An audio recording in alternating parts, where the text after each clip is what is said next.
Bien, vamos a pasar al tema que también es de funciones, pero, o modularización, pero ahora incluyendo una biblioteca de funciones o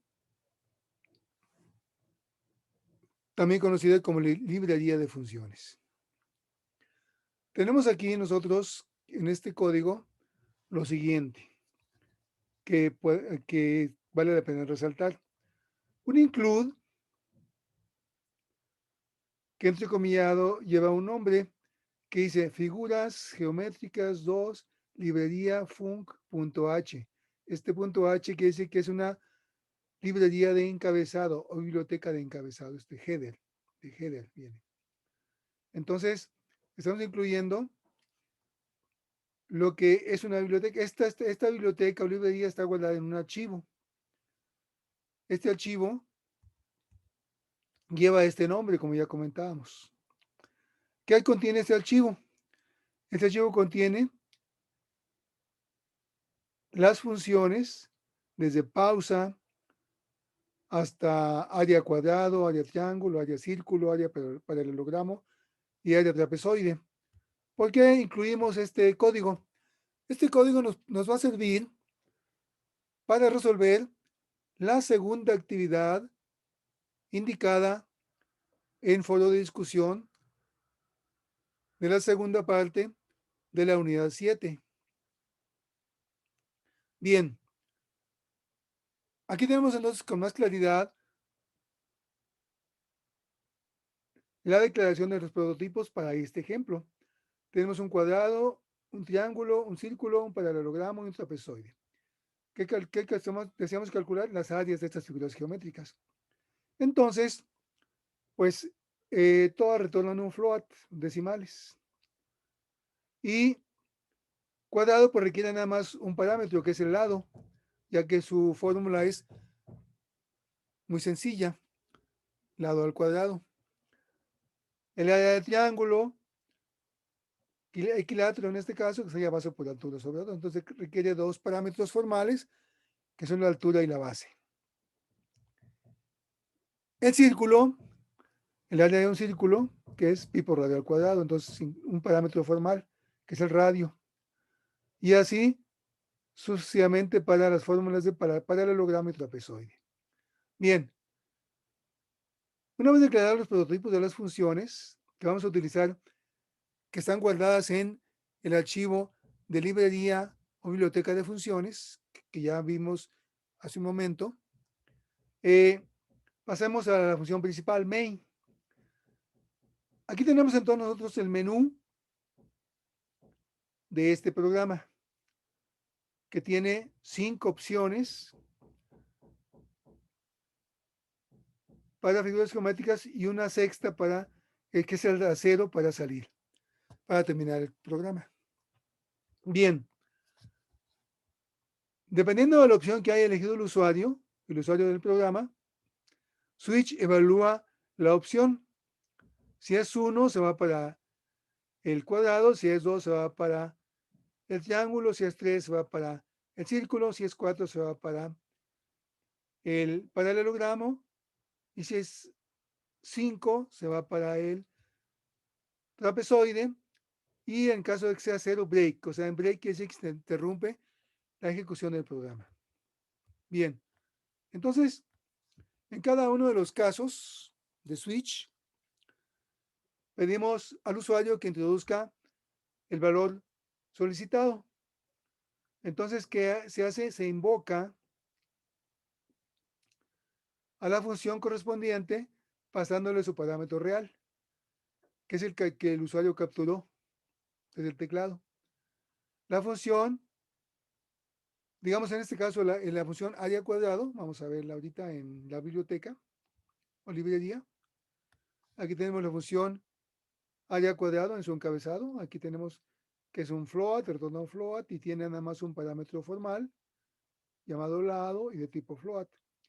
Entonces, la función al recibir el valor capturado por el usuario, ser invocada a su función, pasa una copia al programa y este retorna el resultado, que es lado al cuadrado, o sea, lado por lado. Y entonces ya podemos haber calculado el área del cuadrado. Y así lo haría sucesivamente para los siguientes tres casos, que sea área del triángulo, en el cual la función guardada en la librería recibe los parámetros reales, los guarda en parámetros formales, altura y base para el triángulo, y retorna base por altura sobre 2. Para el círculo, recibe el parámetro real radio en el parámetro formal de la función.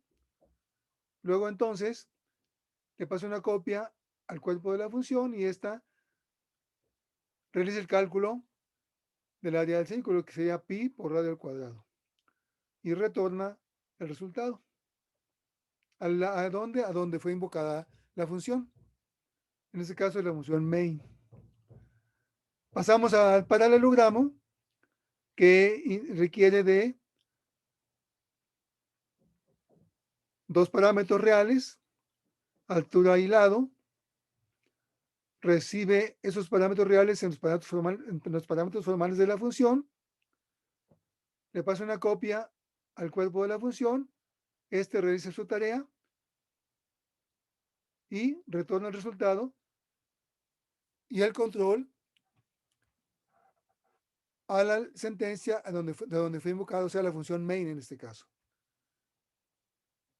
Y finalmente, tenemos dentro de la librería de funciones, la librería de encabezado o biblioteca de funciones, el cálculo del área del trapezoide, que requeriría entonces tres valores reales que son guardados en los parámetros formales de la función, en su encabezado, que es lado 1, lado menor, lado mayor y luego altura.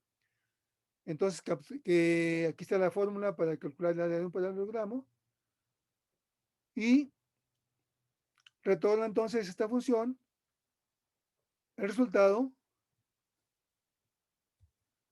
a la función de donde fue invocada, que en este caso sería main. Aquí tenemos entonces que la función área trapezoide fue invocada pasándole tres parámetros reales. La función retornó ya el resultado, lo guardamos en área de trapezoide, e imprimimos entonces el área del trapezoide, que sería con un printf. Este entonces sería el caso, como comentaba al inicio, de un ejemplo que nos va a ser útil en la solución de la actividad 2 que se pide en foro de discusión de la unidad 7, segunda parte. Aquí tenemos las salidas para cada uno de los casos. Aquí nos aparecía el menú si elegimos el cuadrado. Aquí nos pide el lado y entonces ya calcula automáticamente el área del cuadrado. Para el triángulo nos pediría entonces, eligiendo la opción 2, la altura y la base, ¿sí? Y aquí tenemos el resultado del área del triángulo. Para el paralelogramo, para el círculo, tendríamos entonces aquí que nos pide nada más el radio y el programa calcula el área del círculo. Para el paralelogramo nos pide entonces la altura y el lado y el programa calcula el área del paralelogramo. Y finalmente, para el trapezoide, que es la opción 5, se nos pide el lado menor, el lado mayor y la altura del paralelogramo. Entonces ya el programa calcula el área del trapezoide, perdón. Dije paralelogramo es trapezoide. Y entonces ahí terminamos con las salidas de las 5 opciones de este ejemplo.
No, pero eso no va a aceptar.